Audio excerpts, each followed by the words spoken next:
You think this life comes easy? I make it look effortless, but you know why? Because when you work for so many years, you start to make it look elegant. Put your head down and just work. Ignore the noise, ignore the distractions. Prove to yourself that you can really do it, and then go show the rest of the world that you did. What was your, I've made it moment? It was when I bought my mom a house. I never cared about cars, I never cared about watches, these things, because it was all like, they're nice, but I don't think that means you've made it in life. The house was the first time, I think it was the first time I looked at something with my own eyes, and I was like,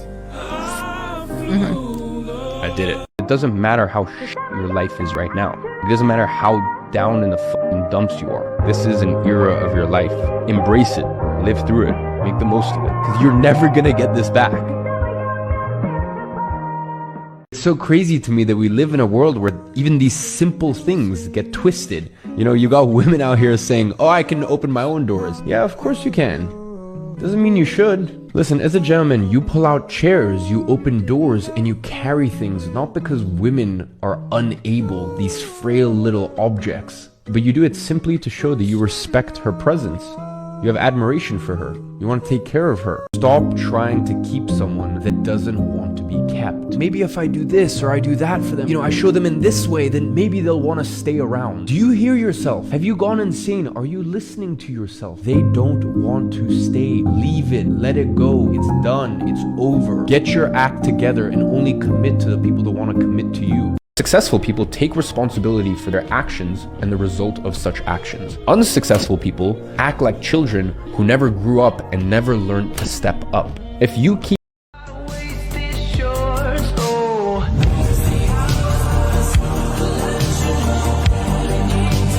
You do not need to be the smartest to make it.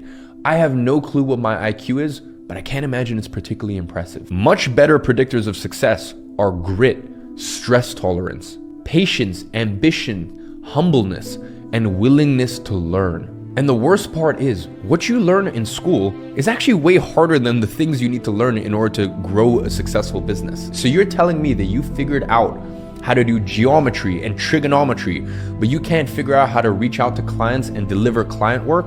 Trust me, the things we learn in school are useless, yet you still manage to do it. So imagine how much easier it is to learn something that's not as mind-numbing and is actually going to change your life. Just start, and you're gonna figure it out on the way. You need to remember that men in their 70s would write a check for 100% of their net worth to be 18 again. You're sharp, you're witty, hopefully handsome. Your energies are at all-time high. So obviously, if you're young, lock in, focus, make something of yourself as a man. But also remember that when you're old, you're gonna wanna look back and know in your heart that you lived a fruitful life, that you lived a life of ups, downs, emotions, experiences. You do not wanna be the man spending his entire life making money and then getting older and trying to spend that money to buy back his time. My prayer for you is that you win the battle that no one knows about, because usually those are the toughest.